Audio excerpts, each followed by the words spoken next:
Good morning, students. Today we will study the chapter The Age of Industrialization. This chapter will be taught in two parts.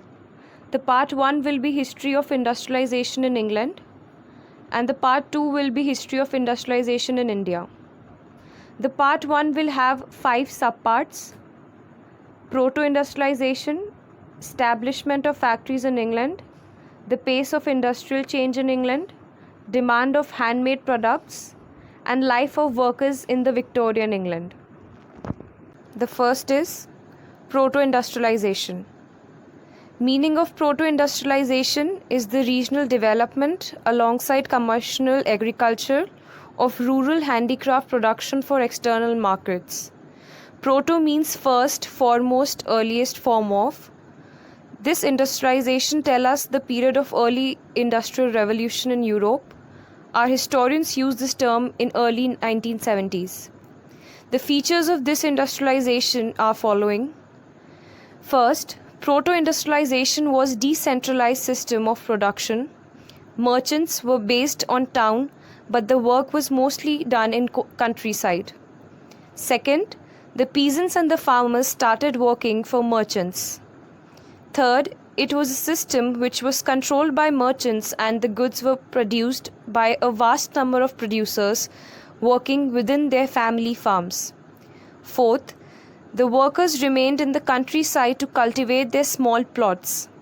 Fifth, merchants were expanding production only in the countryside because of the powerful monopoly of trade guilds in urban areas. They could not expand it in towns. Fishing centers like London sold the products crafted by the countryside peasants.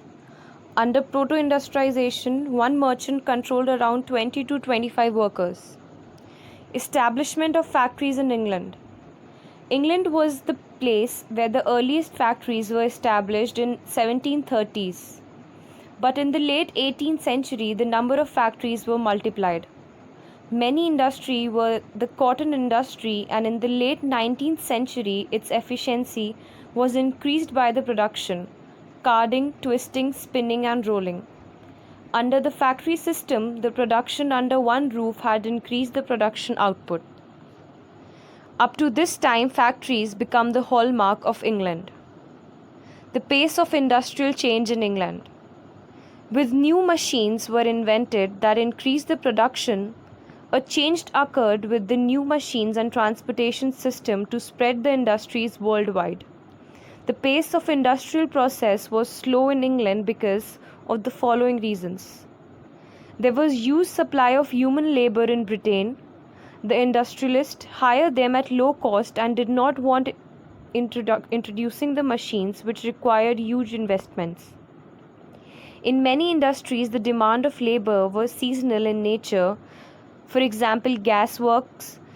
Therefore, industrialists prefer manual labor, employing them in a particular season. The new industries could not replace traditional old industries in England. For example, textile industries, which developed slowly. Small and gradual innovations formed the basis of growth of other industries like food processing, furniture, glasswork. Still, the upper section of English society, the aristocrats, preferred handmade goods than machines made, which was symbolic of their status and superiority. Demand of handmade products.